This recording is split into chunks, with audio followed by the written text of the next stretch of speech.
Hoje à noite você será guiado por um conhecimento silencioso, transmitido de mestre para discípulo por gerações de monges budistas. Um segredo que não precisa de esforço para funcionar, apenas de escuta, de entrega, de presença. Vou te contar algumas histórias zen. Elas não são apenas histórias, são caminhos sutis que levam a um lugar dentro de você onde existe paz. E se essas histórias fizerem sentido para você, existe uma maneira de levá-las para além desta noite. O livro Aprendendo a Não Reagir, Contos Zen para Cultivar Serenidade, reúne estas e outras histórias em uma experiência feita para ser lida lentamente, um conto de cada vez. Você pode encontrar o livro na Amazon. O link está na descrição deste vídeo. Se esse vídeo te ajudar de alguma forma, comente e compartilhe com alguém especial para você. Me diga, de onde você está ouvindo e que horas são por aí? É bonito saber até onde as palavras podem chegar. Agora relaxe, respire fundo e vamos começar.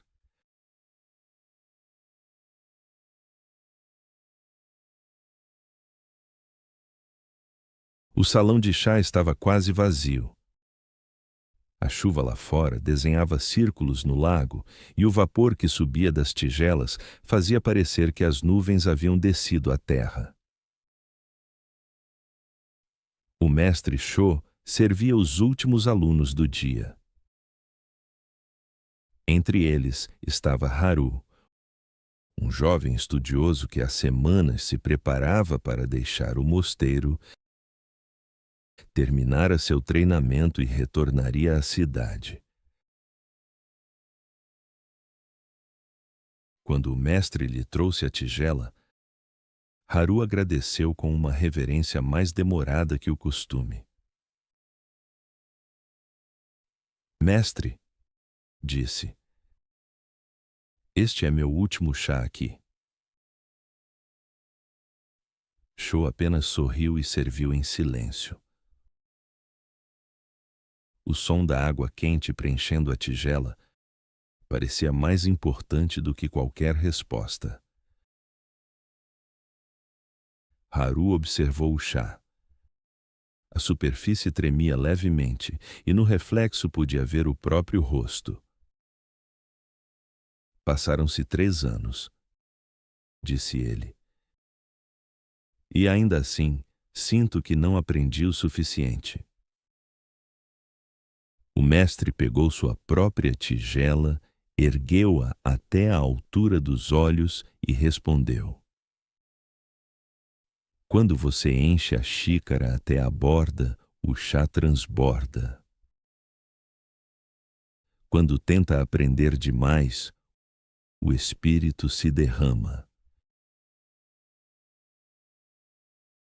Haru sorriu, mas não parecia satisfeito. E quando o chá acaba, o que fazemos com o vazio da tigela? Sho deixou a pergunta pairar por alguns segundos, depois tomou um gole devagar, fechando os olhos. Aprecie o último gole, disse. É o único que tem sabor de fim. O discípulo ficou em silêncio. O mestre pousou a tigela, inclinou-a levemente e mostrou o fundo. Veja. Não há mais chá, mas a tigela continua tigela. Assim é a mente quando perde as palavras. Continua sendo mente. Do lado de fora, O vento mudou de direção. A cortina de chuva afinou. Cho levantou-se e caminhou até a janela. A vida é uma sucessão de xícaras que se esvaziam. Se você tenta guardá-las cheias, o chá azeda. Se aceita o fim, o sabor fica na lembrança. E no corpo? Haru olhou para a própria tigela. O líquido estava quase no fim. Girou-a nas mãos, viu o brilho no fundo e sentiu uma gratidão estranha. Como se o vazio tivesse gosto. Tomou o último gole e pousou a tigela com cuidado. O mestre o observou e perguntou: "E agora?" Haru respirou fundo. "Agora estou pronto para lavar a tigela." Cho assentiu.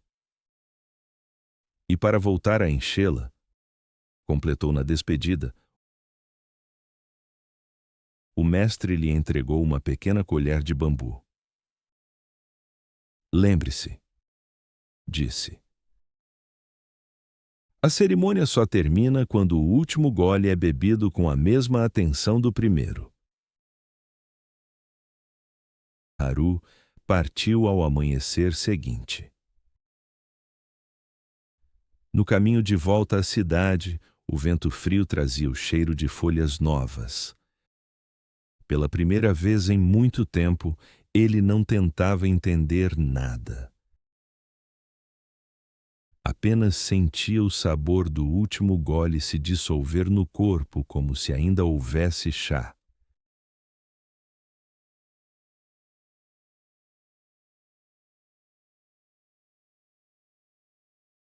O último gole de chá fala sobre a arte de encerrar as coisas com presença.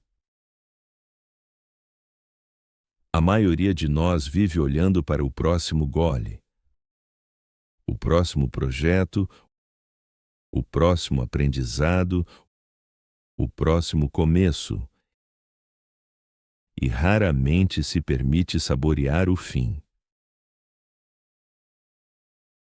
Mas o Zen nos lembra que o fim é parte essencial do ciclo. É o momento da digestão espiritual. O instante em que a experiência se transforma em sabedoria silenciosa.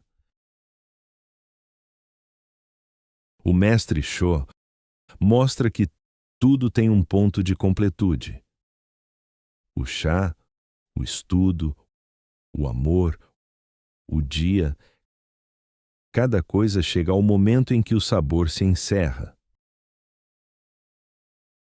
Quando tentamos prolongar o gosto, ele azeda.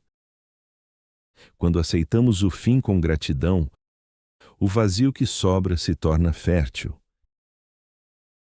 É nesse espaço limpo que o novo se prepara para nascer.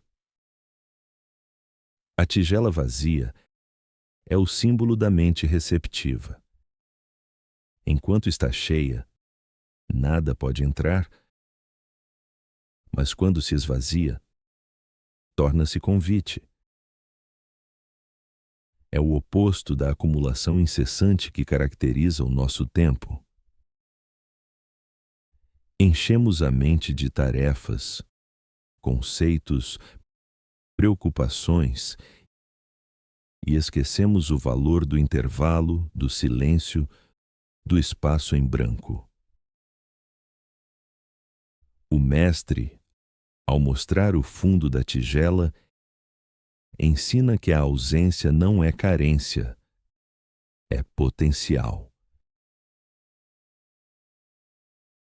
A despedida, o pôr do sol, o último dia em um lugar. Tudo o que termina carrega em si a beleza do que foi vivido e a semente do que virá. Lavar a tigela, como faz Haru no fim, É um gesto simbólico de humildade. Significa deixar ir o que já serviu e preparar-se para começar de novo. É o reconhecimento de que o aprendizado não termina, apenas muda de forma. O ego quer permanência, quer segurar o chá. A sabedoria aceita o ciclo, lava a tigela e permite que ela volte a ser tigela. Na vida, podemos transformar esse ensinamento em pequenas práticas. Ao terminar algo, uma conversa, um trabalho, um dia, em vez de correr para o próximo ato, pare por um instante. Respire. Sinta o fim. Aprecie o vazio que fica. Essa pausa simples é a cerimônia da presença. É nela que a mente aprende a descansar. O último gole também é uma metáfora da própria existência. Cada respiração pode ser a última, e ainda assim, pode ser tomada com gratidão e atenção. Beber a vida até o fim, com consciência e sem pressa, é o que dá sabor à passagem do tempo. O chá esfria, a tigela se esvazia, mas o calor permanece nas mãos. A prática Zen é exatamente isso.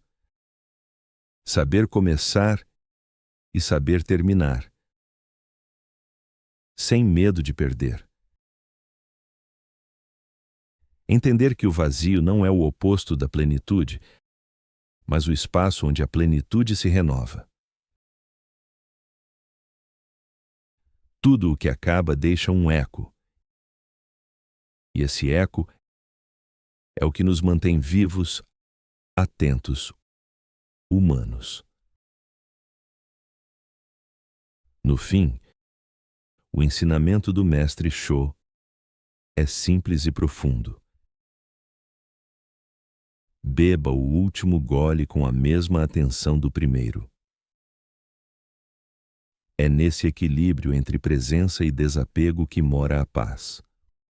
O chá passa, o sabor fica, e a tigela vazia espera o próximo amanhecer.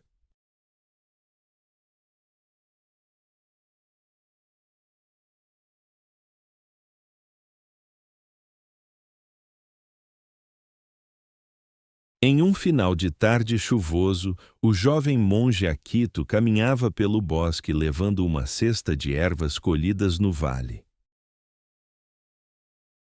Ao atravessar um trecho escuro, pisou em algo comprido e frio. Sentiu o coração disparar. Imaginou imediatamente que fosse uma cobra. Gritou, jogou a cesta no chão e correu de volta ao templo. Ofegante, contou ao mestre Kien: Mestre, há uma serpente no caminho do bosque. O velho mestre, sem alterar o tom de voz, perguntou: Você a viu bem? Não, mas senti, respondeu o discípulo. Era longa e fria, tenho certeza. Kien apenas sorriu. Traga uma lamparina e volte comigo. Relutante, Akito seguiu o mestre até o local.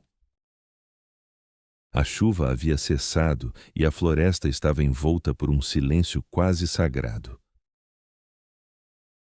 Quando chegaram, Kien levantou a lamparina e iluminou o chão. Ali, estendida sobre as folhas úmidas, não havia cobra alguma. Apenas uma velha corda de sisal, desgastada pelo tempo. O mestre olhou para o discípulo e disse: às vezes, a mente é mais rápida que a luz. Ela cria serpentes onde há cordas, perigos onde há caminhos. Akito abaixou os olhos envergonhado. O mestre colocou a mão em seu ombro. O medo é natural. O erro é acreditar nele antes de ver. Aprenda a esperar a luz antes de correr. Na manhã seguinte, o jovem passou novamente pelo bosque e viu a mesma corda. Sorriu, respirou fundo e seguiu em frente leve. A serpente havia desaparecido para sempre, embora nunca tivesse existido.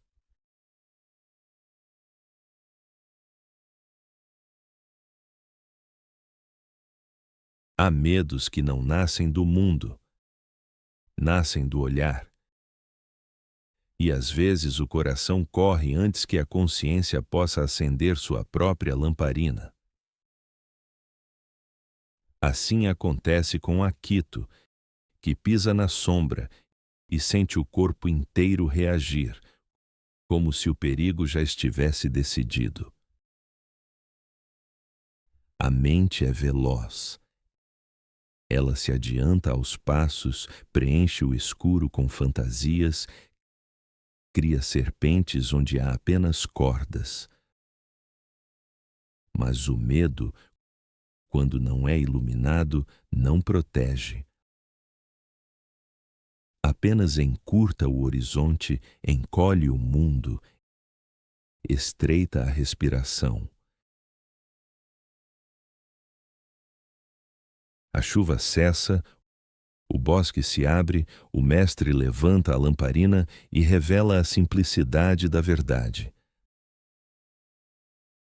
Nada ameaçava o caminho, a não ser a imaginação apressada. É nesse instante que se compreende que o medo não erra ao surgir. Ele erra quando é tomado como verdade absoluta. O mestre não repreende o discípulo por sentir pavor, porque sentir é humano. Ele apenas o convida a ver antes de acreditar, a iluminar antes de fugir, a entender que a mente na escuridão inventa aquilo de que mais tenta escapar. A corda sempre foi corda, mas no escuro carregava o peso de todas as histórias não ditas, de todos os receios antigos, de todos os reflexos do instinto. E quando a luz chega, tudo se desfaz. Não só o medo, mas a imagem inteira que o sustentava. A compreensão não está em derrotar o medo, mas em dissolvê-lo com suavidade. A lamparina que o mestre acende é, na verdade, a luz interior que cada um precisa aprender a levantar quando se perde no próprio bosque. É o gesto de parar, respirar e perguntar: o que realmente está aqui? E o que eu apenas imagino? No dia seguinte, Akito volta ao mesmo caminho. E nada mudou. Exceto ele. A corda continua ali, silenciosa, exatamente como antes. O mundo não precisou se transformar. Apenas seu olhar se tornou mais claro que suas sombras. E o medo que o fez correr agora o faz sorrir, como se convidasse o coração a caminhar com mais lenteza, com mais presença, com menos pressa de concluir o que ainda não viu. A serpente desapareceu para sempre, não porque o perigo se foi, mas porque a consciência despertou. Assim é com todos os medos. Eles se alimentam da escuridão que deixamos crescer dentro de nós. Quando aprendemos a acender a própria lamparina, a da observação, da calma, da verdade, descobrimos que grande parte do que temíamos nunca existiu. E aquilo que realmente existe pode ser visto com mais lucidez, sem exagero, sem fuga, sem desespero. No fim, o mestre ensina a sabedoria mais simples e mais difícil. Não acreditar em tudo o que a mente cria antes da luz chegar. Porque a vida está cheia de cordas que parecem serpentes e de sombras que parecem abismos. E a paz nasce quando aprendemos a ver o real antes de reagir ao imaginado.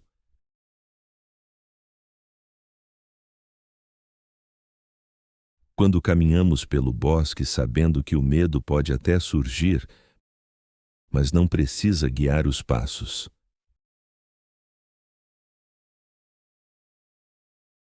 A lamparina na mão é apenas o símbolo da lamparina interna. A consciência que ilumina o caminho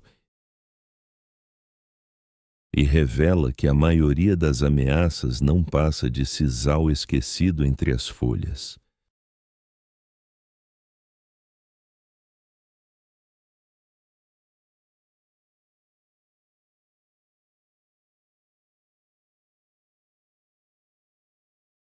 Em uma vila cercada por montanhas, havia uma ponte de madeira que atravessava um rio calmo, porém profundo.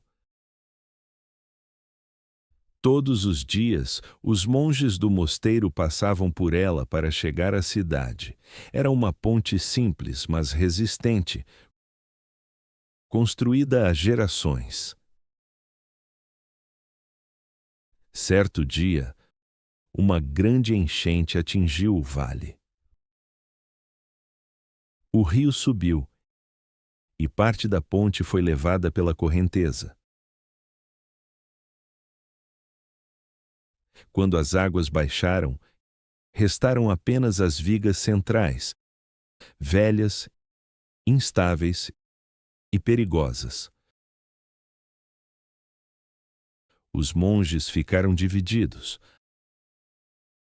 Alguns queriam reconstruí-la imediatamente. Outros achavam melhor esperar. O mestre Ren, que observava em silêncio, disse: Antes de reconstruir a ponte, precisamos compreender o rio. Ninguém entendeu. Mas, a pedido do mestre, passaram a visitar o leito todos os dias. Assistiam à correnteza, observavam o fluxo, escutavam o som da água batendo nas pedras. Um dos discípulos perguntou: Mestre, o senhor quer que aprendamos a atravessar sem ponte? Ren respondeu: quero que aprendam a não lutar com o rio. Certo dia, ao amanhecer, o mestre os levou à margem e disse: o rio mudou e a ponte antiga já não serve. Quem tenta reconstruir o que foi, perde a travessia. Os monges compreenderam. Usando novas pedras e troncos, construíram uma ponte em outro ponto, mais acima, onde a água era mais calma.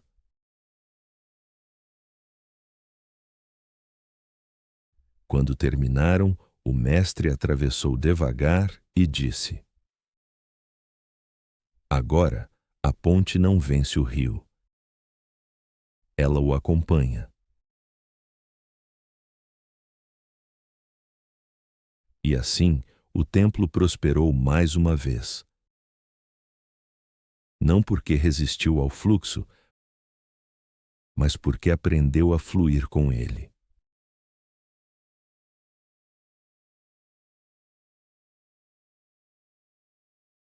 A ponte e o rio nos ensina que nada permanece para sempre na forma em que conhecemos, e que grande parte do sofrimento nasce quando insistimos em reconstruir, exatamente como antes, aquilo que a vida já levou.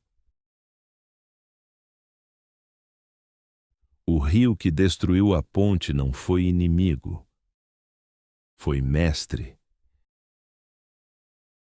Ele mostrou que o caminho antigo já não servia, que a segurança aparente era apenas memória, que o que sustentou ontem não sustenta necessariamente amanhã.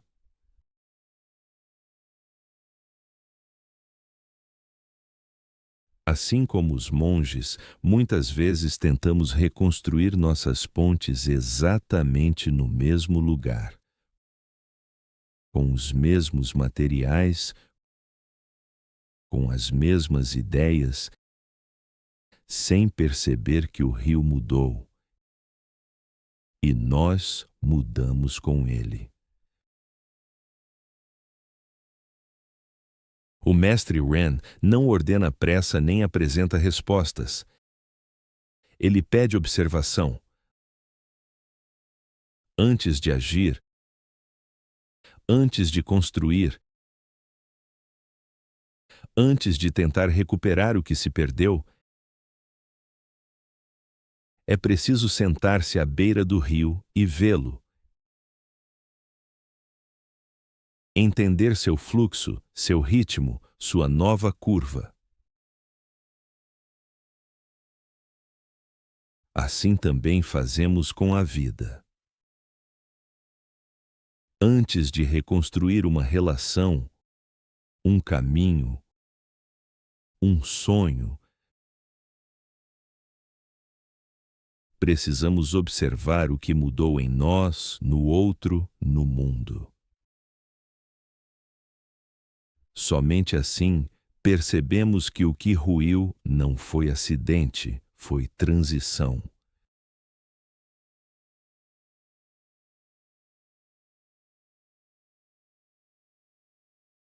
A ponte antiga representava o conforto, o hábito, a travessia conhecida. Mas o rio, ao mudar, revelou a verdade. Certas estruturas ruem não porque falharam, mas porque precisam abrir espaço para outra forma de atravessar. Quando o mestre diz que reconstruir no mesmo lugar é perder a travessia, ele nos lembra que apego não é amor, é resistência. E o rio sempre vence a resistência, mas nunca vence a sabedoria. Porque a sabedoria não luta, ela acompanha. Ao construírem a ponte em outro ponto, os monges fizeram o gesto que a vida continuamente nos pede: abandonar o que já não serve, não com dor, mas com entendimento. A ponte nova não desafia o rio, não tenta controlá-lo, não ignora sua força.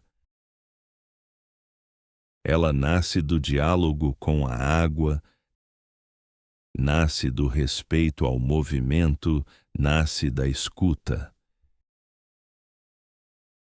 E é essa escuta que torna a travessia possível. No fundo, essa parábola revela que toda mudança profunda exige humildade. A humildade de aceitar que não somos donos das margens, que o fluxo é maior que nossas certezas, que a vida corre com ou sem nossa autorização. Quando paramos de insistir no caminho antigo, encontramos o novo caminho esperando por nós. Mais alto, mais seguro, mais verdadeiro. Não porque é mais fácil, mas porque finalmente é compatível com o curso atual do nosso próprio rio interior.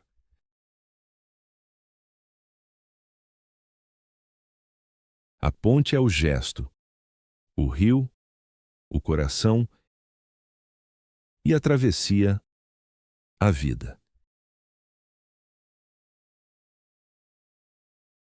E quando aprendemos a fluir com o que muda, em vez de resistir, descobrimos que nada é realmente perdido. Apenas transformado.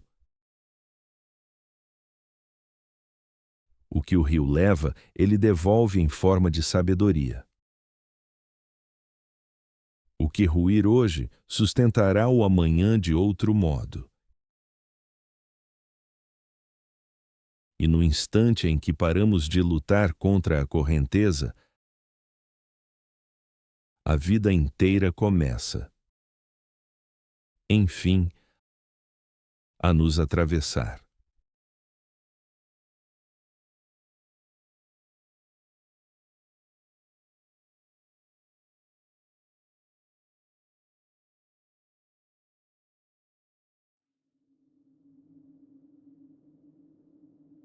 No pátio do mosteiro, uma bandeira branca pendia no alto do mastro. Era fim de tarde. O sol, baixo, coava a luz entre os bambus. 2 noviços discutiam junto ao poço. "Viu?", disse o primeiro apontando. "A bandeira está se movendo." "Não", retrucou o segundo. "Quem se move é o vento. A bandeira só obedece." Começaram uma disputa de palavras. Um citava a leveza do pano, outro falava da força invisível do ar. Passantes sorriam, até que a voz dos dois cresceu. O rumor subiu como poeira. O mestre Huineng aproximou-se em silêncio.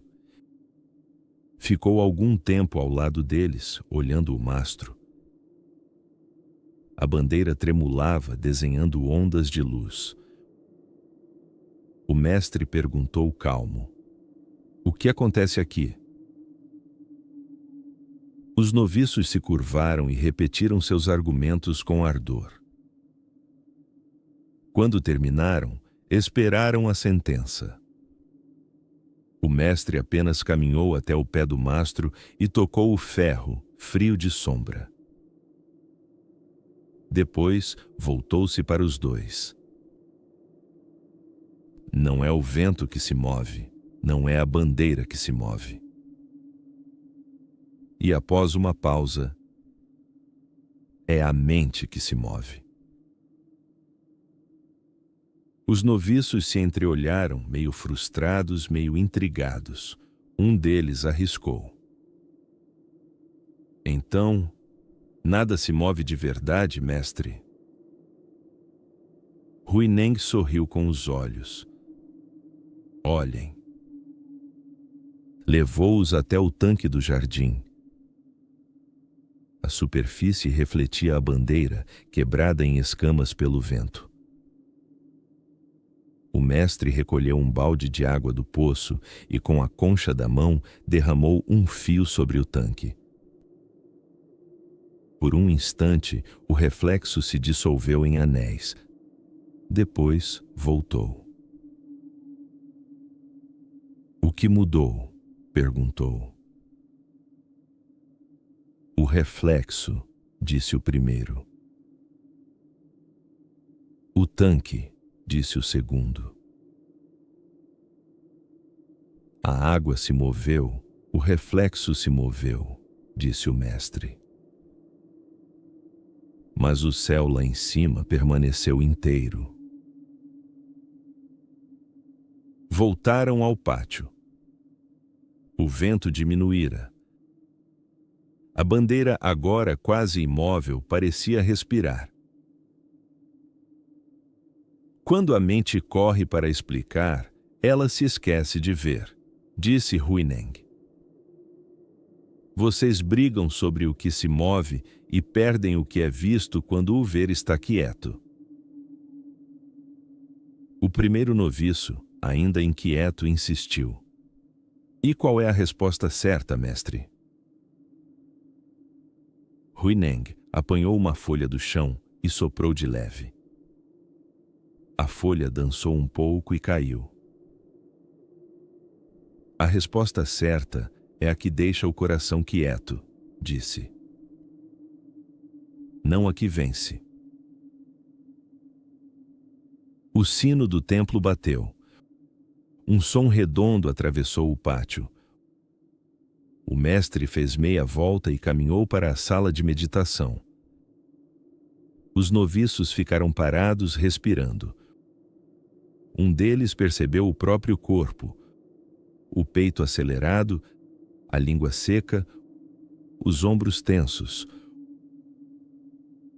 O outro notou o cheiro de chá vindo da cozinha, o desenho da luz no chão, o silêncio depois do sino.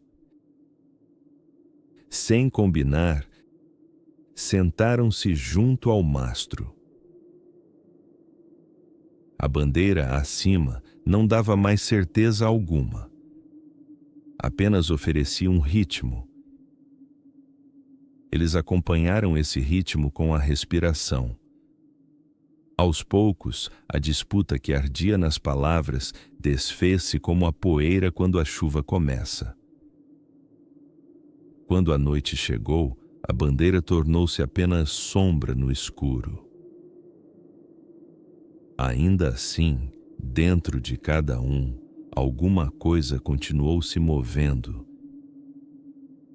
E agora eles sabiam onde olhar.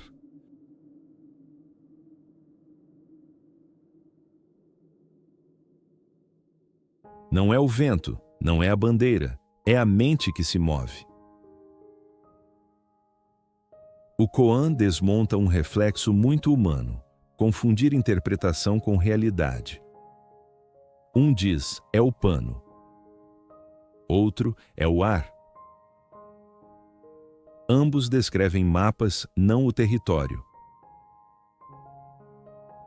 O mestre desloca o foco para a instância que fabrica o mapa, a mente, e oferece liberdade. Quando vemos o movimento da mente, paramos de lutar pelas versões e voltamos a ver. Quando a mente aquieta, aparece o céu inteiro. Aquilo que não é arrastado por cada variação. Não é indiferença, é ponto fixo a partir do qual agir melhor. Essa é a quietude que vê. Para aplicar esse ensinamento no dia a dia, aplique a prática em 3 passos. Primeiro, pause. Ao notar reatividade, pare. Sinta a planta dos pés, solte os ombros, alongue a exalação. Diga mentalmente: fato, não história. Depois, nomeie de forma suave. Descreva como se fosse para um cientista bondoso. Voz alta, prazo curto, peito apertado, pensamento de culpa. Nomear reduz fusão com o conteúdo. Escolha o próximo passo, mas escolha o menor passo possível. Uma pergunta útil: o que reduz atrito aqui e agora? Pode ser um copo d'água, uma pergunta aberta, um e-mail mais curto, um intervalo de 3 minutos. Com uma certa prática, você começará a identificar sinais de que a mente virou vento. Por exemplo, na urgência de ter razão, você começa a subir o tom. Para resolver isso, respire dessa forma. Inspire, contando até 4. Depois, expire contando até 6.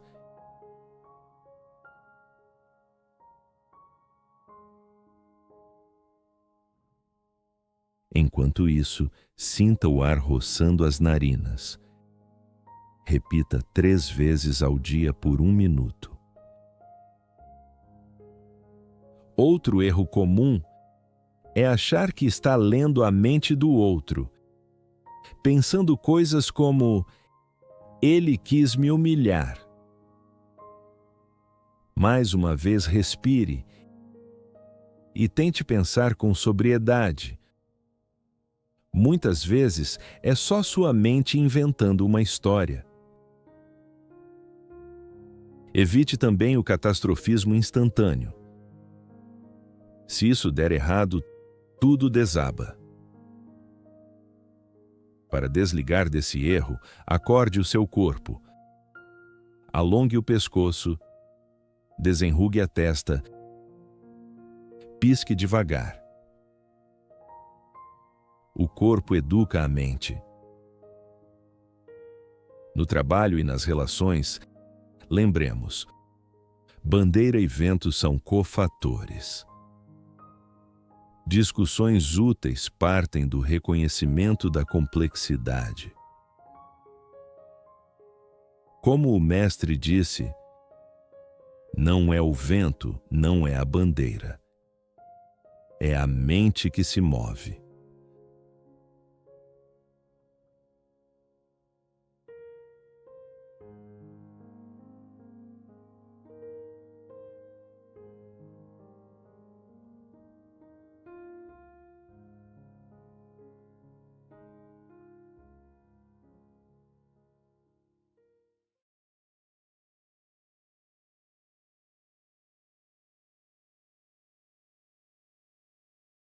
Um jovem monge caminhava todos os dias do mosteiro até a aldeia para buscar água.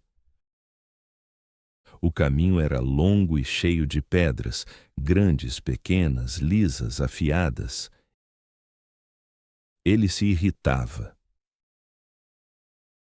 Mestre, dizia, por que o caminho é tão difícil? Poderíamos pavimentá-lo e a caminhada seria mais leve. O mestre Tenzin respondeu com calma. Um dia você entenderá que as pedras não estão no caminho. Elas são o caminho. O jovem não compreendeu. Achou que era apenas mais um dos enigmas do mestre. Semanas depois, durante uma tempestade, ele escorregou em uma das pedras e caiu, quebrando o cântaro de barro que carregava. Sentado no chão, molhado e frustrado, gritou: "Estas pedras são uma maldição." Quando voltou ao templo, o mestre o esperava na porta. "O que aprendeu hoje?" perguntou. O jovem respondeu irritado: "Aprendi que o caminho é cruel." O mestre sorriu. "Não. Aprendeu que ainda não sabe caminhar." Nos dias seguintes, o monge passou a observar o caminho com mais atenção. Percebeu que, onde o chão era plano, caminhava distraído. Onde havia pedras, precisava estar presente. Um dia, de repente, percebeu que as mesmas pedras que antes o faziam tropeçar, agora o ajudavam a manter o equilíbrio. Ao chegar ao templo, contou ao mestre: "Entendi. As pedras me obrigaram a acordar." O mestre respondeu: "Sim. E quando você caminha desperto, até o chão mais duro se torna ensinamento." O monge nunca mais reclamou do caminho. E com o tempo, começou a agradecer a cada pedra, porque sabia: sem elas teria chegado rápido, mas vazio.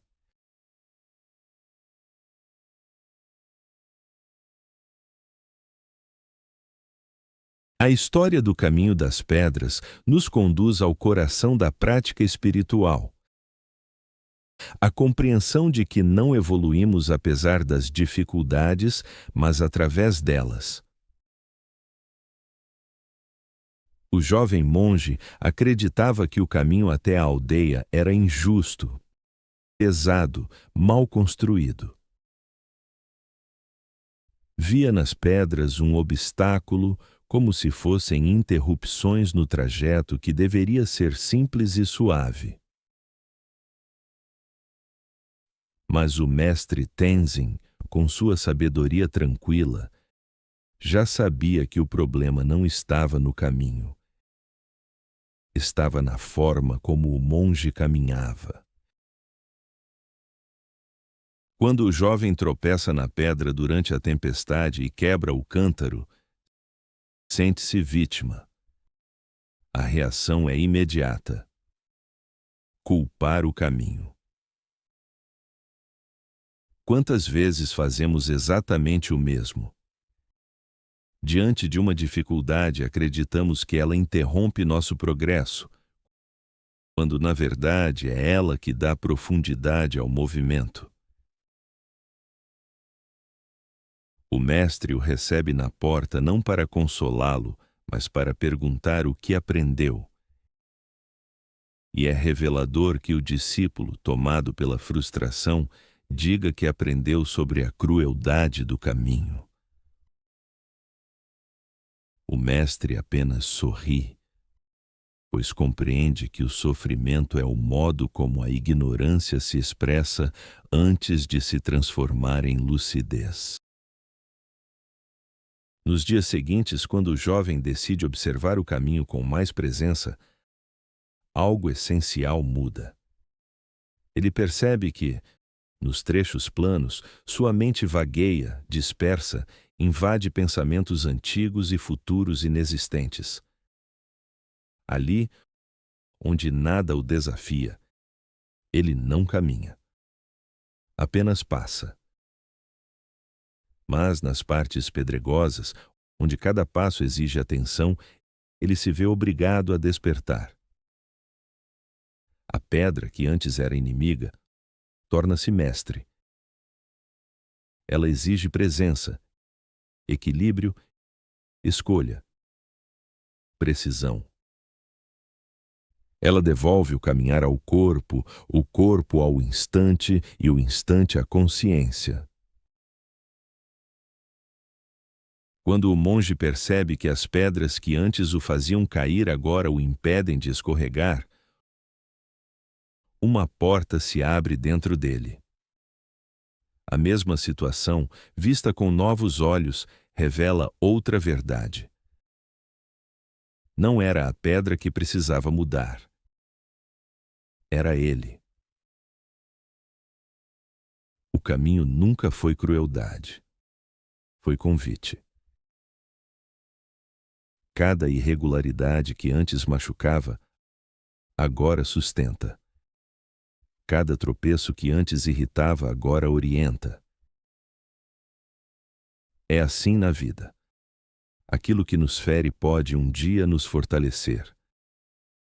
Aquilo que nos atrasa pode nos amadurecer. Aquilo que nos frustra pode nos despertar. Ao retornar ao mestre e dizer que as pedras o obrigaram a acordar, o jovem finalmente entende o ensinamento inicial. As pedras não estavam no caminho, elas eram o próprio caminho. Não são desvios, são parte da trilha que nos forma. O mestre responde que, quando caminhamos despertos, até o chão mais duro se torna ensinamento. E essa frase contém toda a sabedoria da jornada humana. A vida não pede que removamos as pedras, mas que aprendamos a caminhar com elas.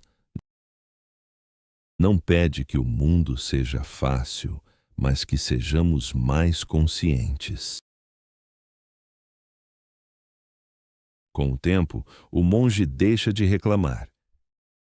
E mais do que isso, começa a agradecer cada pedra. Porque percebe que sem elas chegaria rápido, mas vazio. As dificuldades dão densidade à experiência, profundidade ao entendimento, presença ao passo.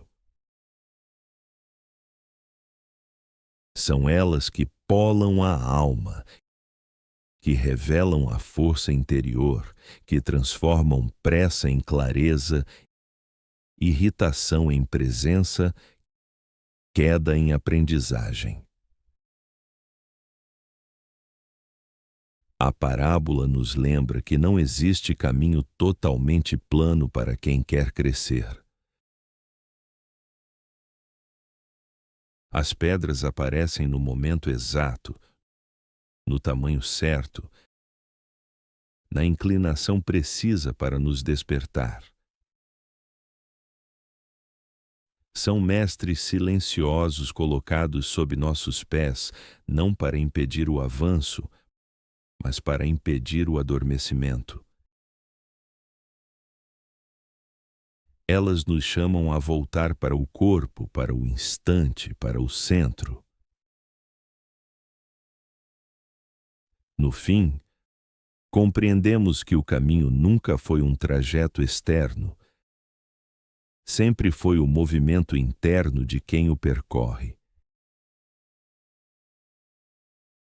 E cada pedra, por menor que seja, tem a função secreta de nos devolver ao presente. Quando começamos a agradecer por elas, a vida muda. Porque entendemos finalmente que não caminhamos para chegar em algum lugar. Caminhamos para acordar ao longo do trajeto.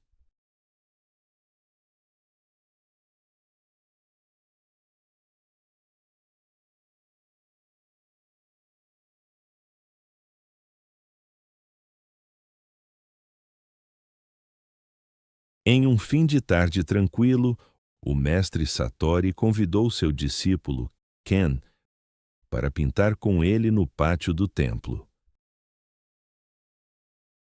Sobre a mesa Havia um grande recipiente de água cristalina e um pequeno frasco de tinta preta. Observe, disse o mestre, mergulhando o pincel na tinta e deixando cair uma única gota na água. Instantaneamente, o líquido se turvou. A cor espalhou-se como um pensamento que se multiplica. Viu? Perguntou o mestre. É assim que um único pensamento impuro pode manchar a clareza da mente. O discípulo assentiu. Então devemos evitar a tinta? Perguntou. Satori sorriu. Tente. Ken começou a retirar a água manchada com uma concha, mas logo percebeu que a tinta se espalhava mais rápido do que ele conseguia remover. Cansado, disse: É inútil, mestre. Não consigo purificar a água. O mestre pegou o balde e o levou até a fonte do templo. Ali, colocou-o sob a queda constante da nascente.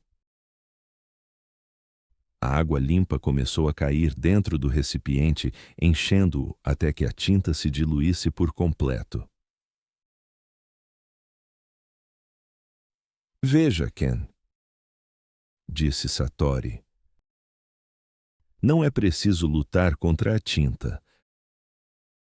Basta deixar que a fonte continue fluindo. O discípulo observou maravilhado. A água, que antes era escura, agora voltava a ser clara e viva. O mestre concluiu: A mente pura não é aquela que nunca se mancha, mas a que permite que a vida siga fluindo. Ken sorriu, sentindo o ensinamento se dissolver dentro dele como a tinta no balde. E naquele instante, compreendeu que pureza não é ausência de erro, é movimento constante de retorno.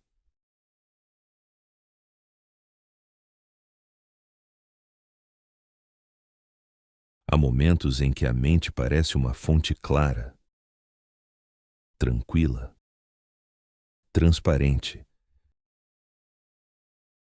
Mas basta uma gota, um pensamento inquieto, um medo antigo, uma memória que volta, uma palavra que fere, para que tudo se turve de repente como a água diante do aluno. Ken vê a tinta se espalhar e acredita que pureza significa impedir o escurecimento, como se fosse possível evitar o movimento natural da vida. Mas Satori sabe que a mente não foi feita para permanecer imaculada. Ela foi feita para fluir. A tentativa do discípulo de retirar a água manchada com conchas é a tentativa humana de corrigir pensamentos com mais pensamentos, de limpar a mente com esforço, de lutar contra o que surge. Mas quanto mais tenta retirar a tinta, mais ela se espalha. Porque o combate interno sempre cria novas ondas, novas nuvens, novos turvamentos. O mestre não ri, não reprova, apenas observa o esforço sincero e, com a suavidade de quem compreende a natureza das coisas, leva o balde à fonte viva. É então que o segredo se revela. Não é preciso retirar a tinta. Basta permitir que a água continue chegando. A clareza não vem da supressão, mas do fluxo. Nenhuma escuridão resiste ao movimento da vida quando esta é permitida, quando não é interrompida por controle, por medo ou por fixação. A água nova entra, a velha se dilui, e aquilo que parecia maculado simplesmente volta ao seu estado natural. É assim também com a mente. A paz não nasce da tentativa de impedir pensamentos, mas da aceitação de que eles venham e se dissolvam. A fonte, essa nascente silenciosa, é a presença. Quando permanecemos nela, quando respiramos com sinceridade, quando deixamos que a vida nos atravesse, a tinta se torna apenas um instante, um gesto breve da impermanência. Nada precisa ser rejeitado. Tudo precisa apenas continuar fluindo.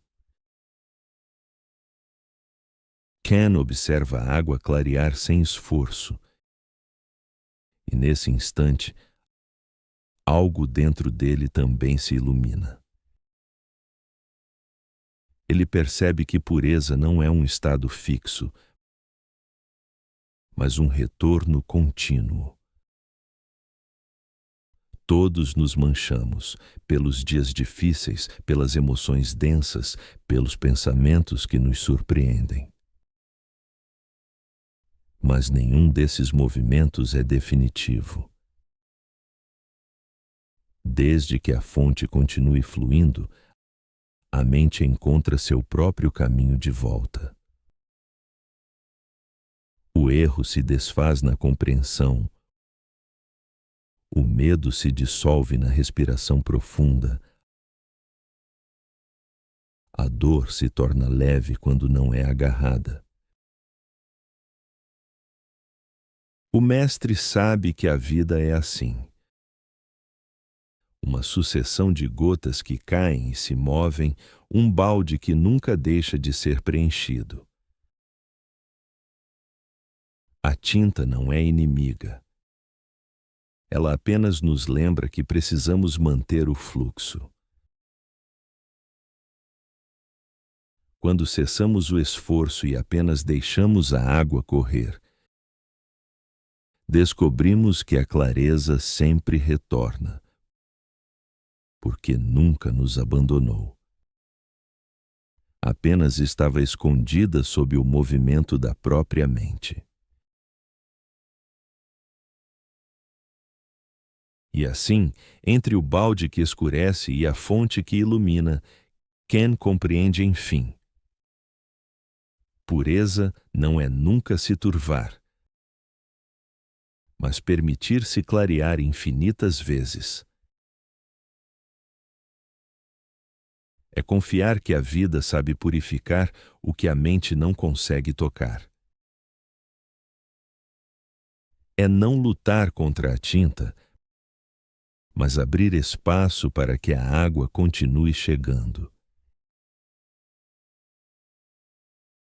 É esse retorno constante, simples, silencioso, inevitável, que torna o espírito verdadeiramente claro.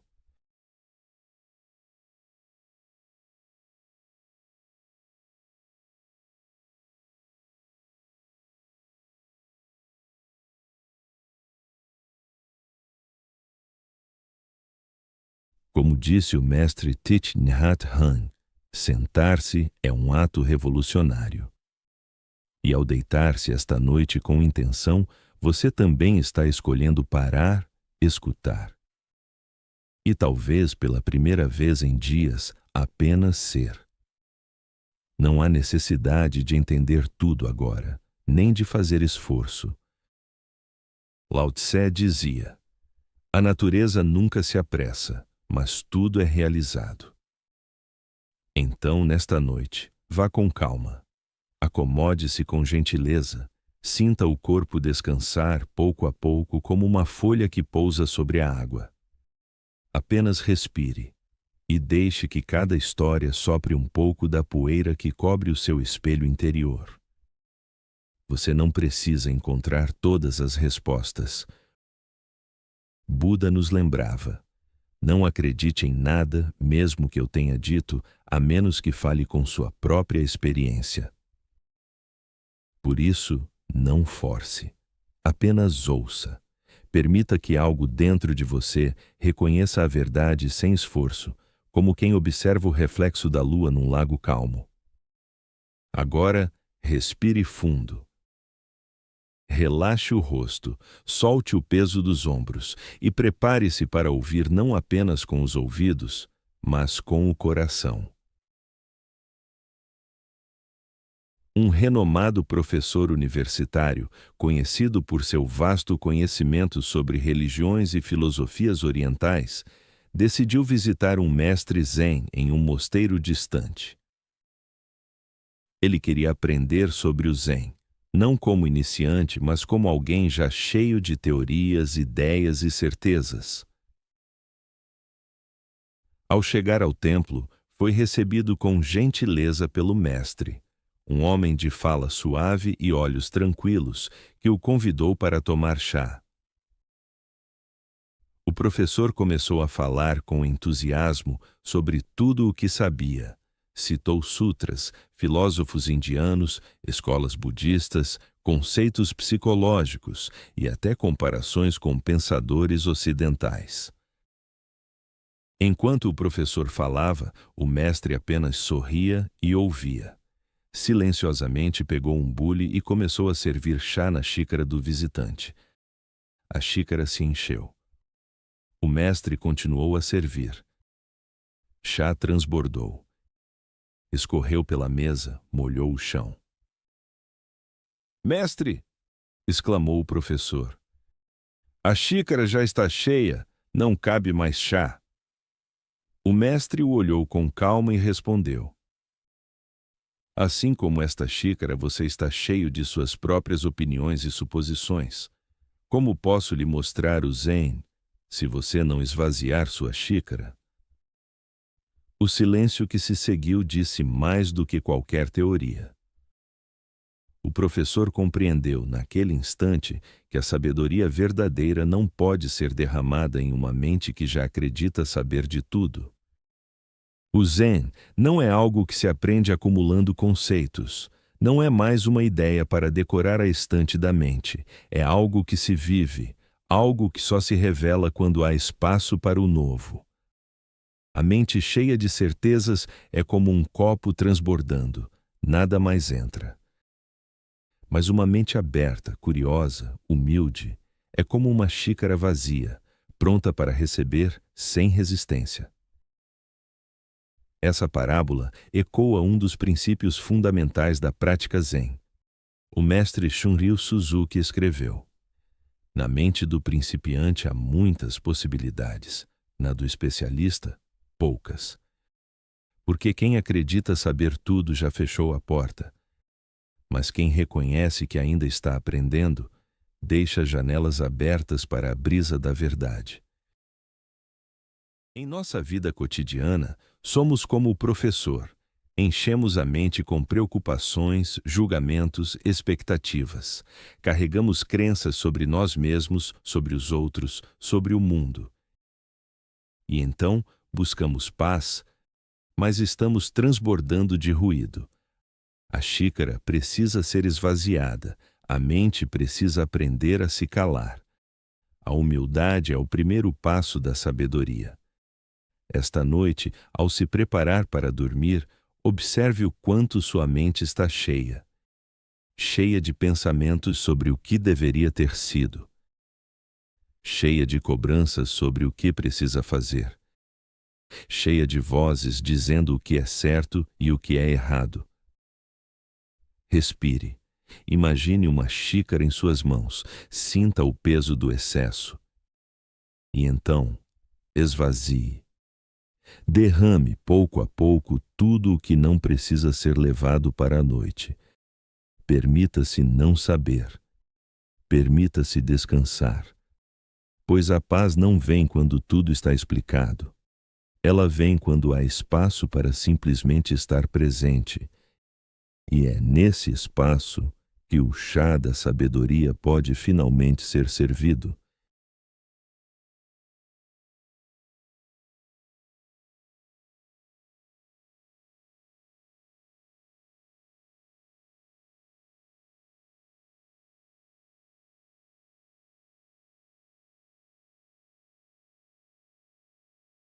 O salão de chá estava quase vazio.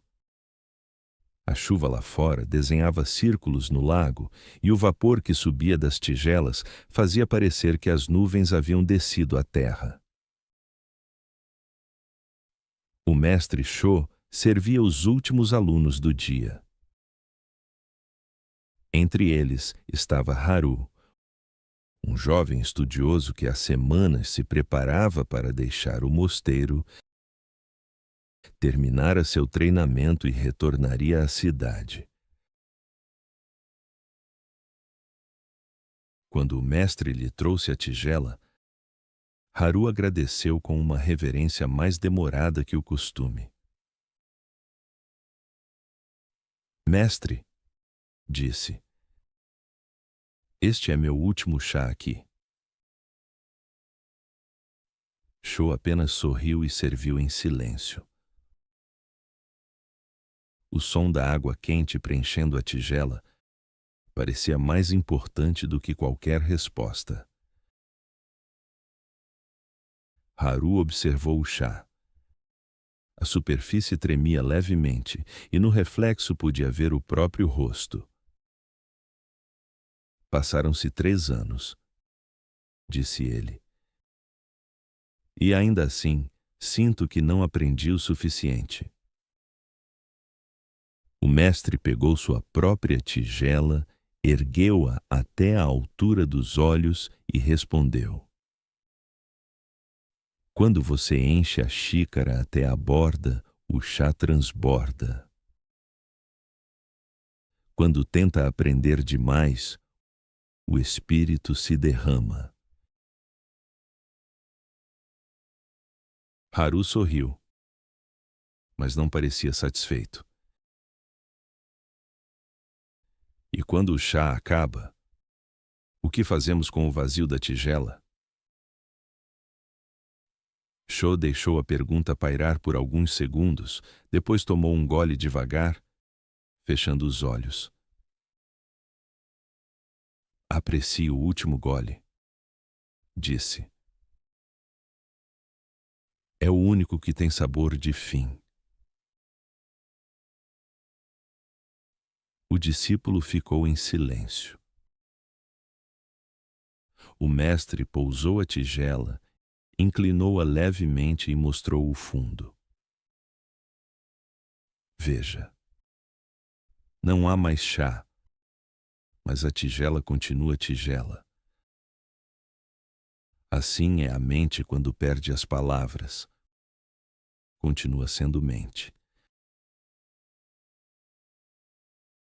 Do lado de fora, o vento mudou de direção. A cortina de chuva afinou.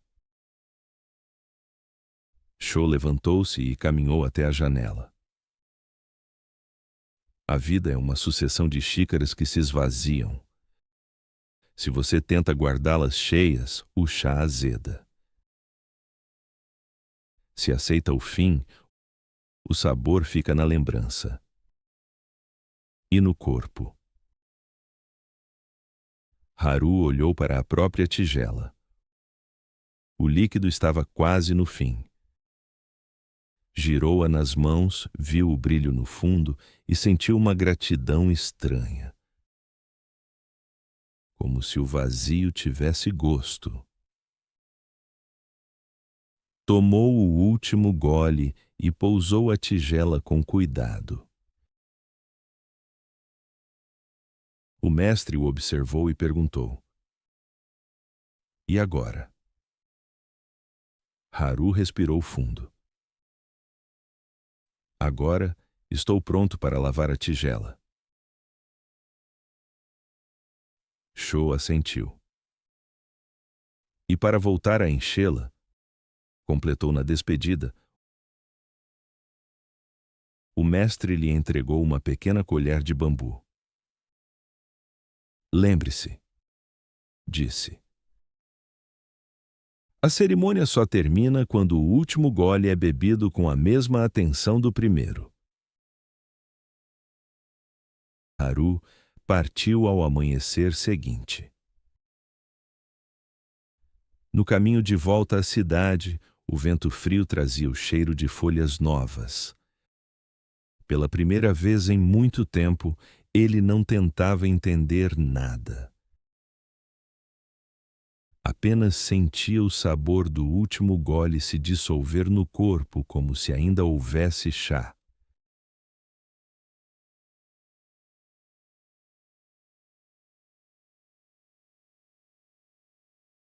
O último gole de chá fala sobre a arte de encerrar as coisas com presença. A maioria de nós vive olhando para o próximo gole, o próximo projeto, o próximo aprendizado, o próximo começo, e raramente se permite saborear o fim. Mas o Zen nos lembra que o fim é parte essencial do ciclo. É o momento da digestão espiritual. O instante em que a experiência se transforma em sabedoria silenciosa. O mestre Sho mostra que tudo tem um ponto de completude. O chá, o estudo, o amor, o dia, cada coisa chega ao momento em que o sabor se encerra. Quando tentamos prolongar o gosto, ele azeda. Quando aceitamos o fim com gratidão, o vazio que sobra se torna fértil. É nesse espaço limpo que o novo se prepara para nascer. A tigela vazia é o símbolo da mente receptiva. Enquanto está cheia, nada pode entrar, mas quando se esvazia, torna-se convite.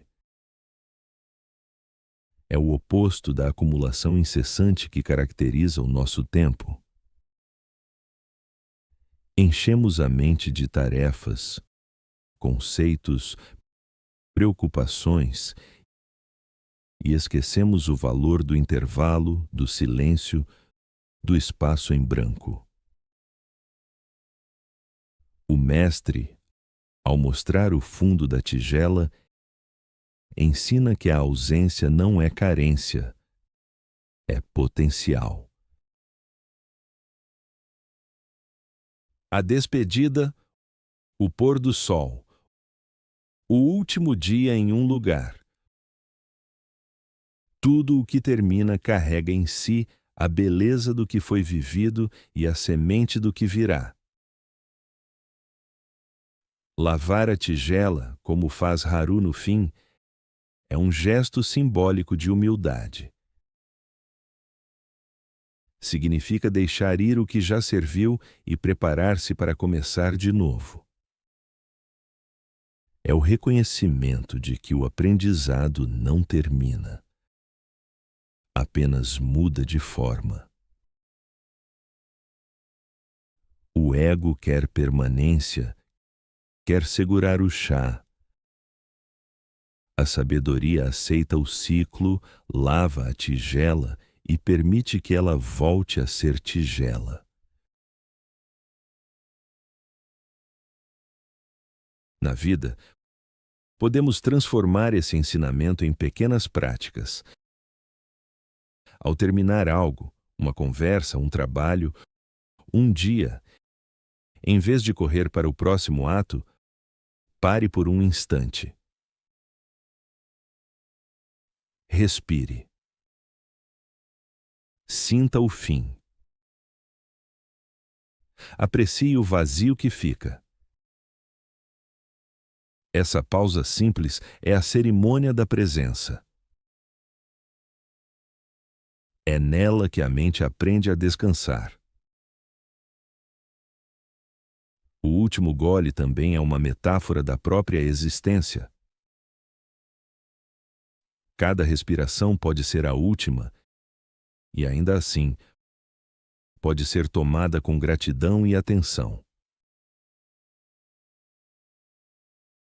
Beber a vida até o fim, com consciência e sem pressa, é o que dá sabor à passagem do tempo. O chá esfria, a tigela se esvazia, mas o calor permanece nas mãos. A prática Zen é exatamente isso. Saber começar e saber terminar, sem medo de perder. Entender que o vazio não é o oposto da plenitude, mas o espaço onde a plenitude se renova. Tudo o que acaba deixa um eco. E esse eco é o que nos mantém vivos, atentos, humanos. No fim, o ensinamento do mestre Sho é simples e profundo. Beba o último gole com a mesma atenção do primeiro. É nesse equilíbrio entre presença e desapego que mora a paz. O chá passa, o sabor fica, e a tigela vazia espera o próximo amanhecer.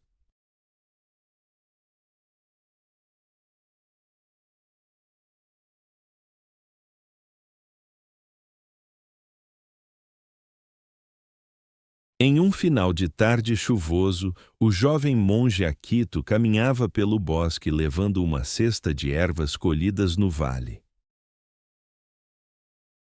Ao atravessar um trecho escuro, pisou em algo comprido e frio. Sentiu o coração disparar. Imaginou imediatamente que fosse uma cobra. Gritou, jogou a cesta no chão e correu de volta ao templo. Ofegante, contou ao mestre Kien: Mestre, há uma serpente no caminho do bosque. O velho mestre, sem alterar o tom de voz, perguntou: Você a viu bem? Não, mas senti, respondeu o discípulo. Era longa e fria, tenho certeza. Kien apenas sorriu. Traga uma lamparina e volte comigo. Relutante, Akito seguiu o mestre até o local. A chuva havia cessado e a floresta estava envolta por um silêncio quase sagrado. Quando chegaram, Kien levantou a lamparina e iluminou o chão. Ali, estendida sobre as folhas úmidas, não havia cobra alguma. Apenas uma velha corda de sisal, desgastada pelo tempo. O mestre olhou para o discípulo e disse: Às vezes, a mente é mais rápida que a luz. Ela cria serpentes onde há cordas, perigos onde há caminhos. Akito abaixou os olhos envergonhado. O mestre colocou a mão em seu ombro. O medo é natural. O erro é acreditar nele antes de ver. Aprenda a esperar a luz antes de correr. Na manhã seguinte, o jovem passou novamente pelo bosque e viu a mesma corda. Sorriu, respirou fundo e seguiu em frente leve. A serpente havia desaparecido para sempre, embora nunca tivesse existido.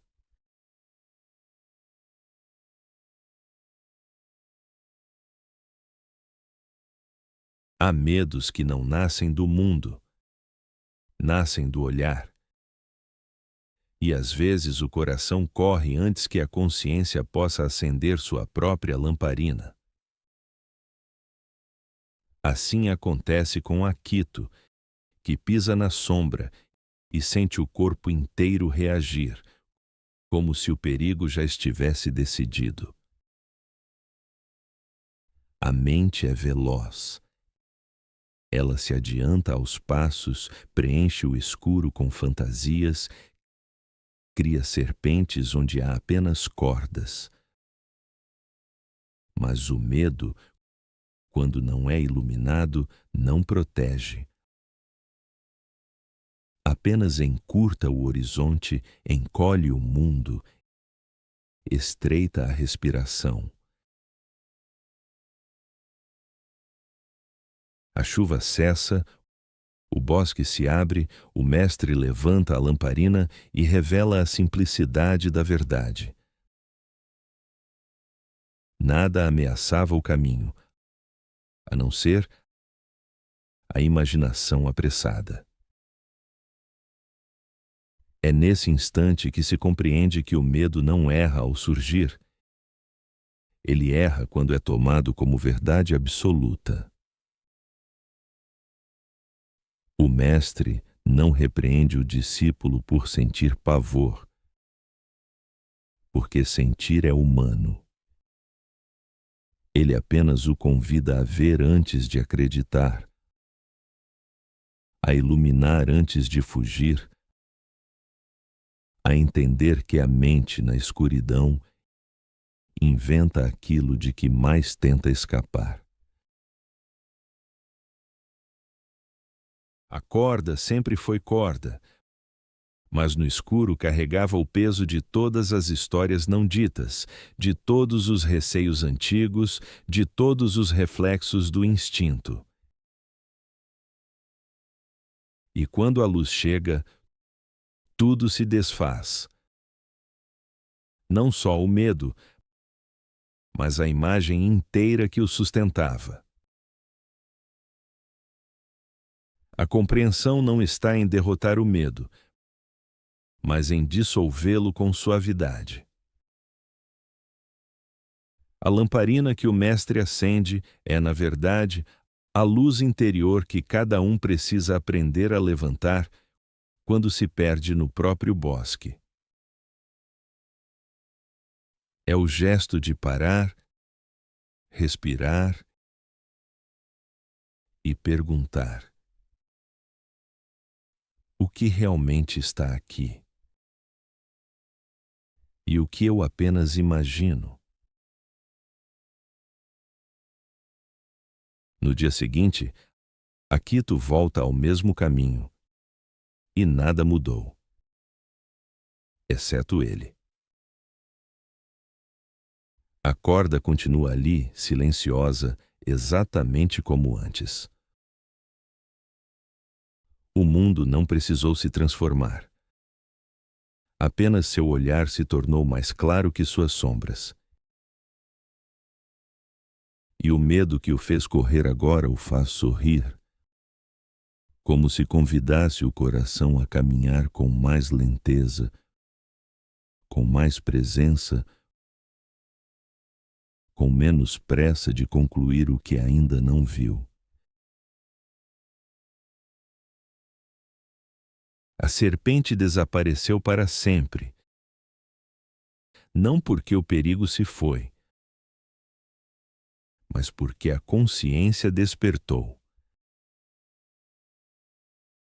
Assim é com todos os medos. Eles se alimentam da escuridão que deixamos crescer dentro de nós. Quando aprendemos a acender a própria lamparina, a da observação, da calma, da verdade,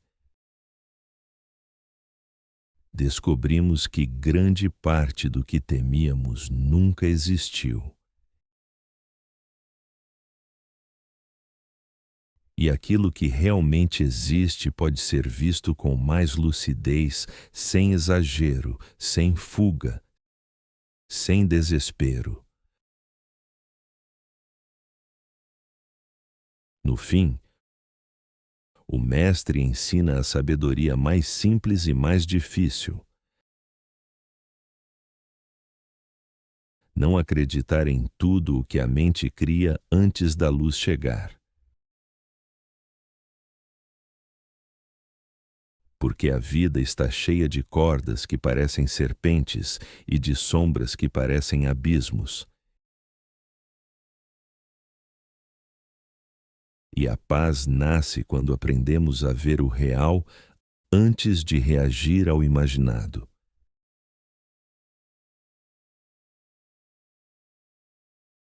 Quando caminhamos pelo bosque sabendo que o medo pode até surgir, mas não precisa guiar os passos.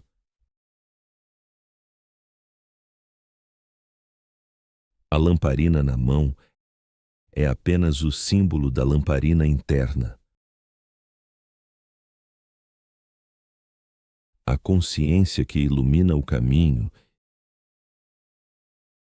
e revela que a maioria das ameaças não passa de sisal esquecido entre as folhas.